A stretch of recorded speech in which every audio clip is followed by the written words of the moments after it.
আসসালামু আলাইকুম। রুহুলস ইংলিশ ইনসাইটসে সবাইকে স্বাগতম। আশা করি তোমরা অনেক অনেক ভালো আছো। আজকে আমরা যে বিষয়টা নিয়ে আলোচনা করব তা হলো আনটিল দিয়ে বাক্য গঠন।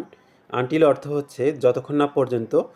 তো আনটিল দিয়ে যে বাক্যগুলো গঠন করব সেগুলো এখন প্র্যাকটিস করা শুরু করা যাক। বাস না আসা পর্যন্ত অপেক্ষা করো।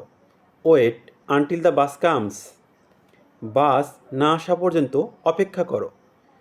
Wait until the bus comes. আমি অপেক্ষা করব তুমি না আসা পর্যন্ত। I will wait until you arrive.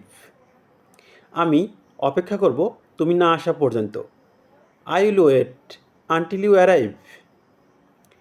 নড়বে না যতক্ষণ না পর্যন্ত আমি তোমাকে যেতে বলছি। Don't move until I tell you to go. নড়বে না যতক্ষণ না পর্যন্ত আমি তোমাকে যেতে বলছি। Don't move until I tell you to go. আমার বোন 4টা পর্যন্ত থাকবে। My sister will stay until 4 o'clock. আমার বোন 4টা পর্যন্ত থাকবে। My sister will stay until 4 o'clock.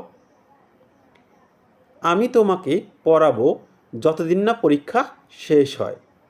I will teach you until your exam finishes. আমি তোমাকে পড়াবো যতদিন না পরীক্ষা শেষ হয়। I will teach you until your exam finishes. Thanks for watching.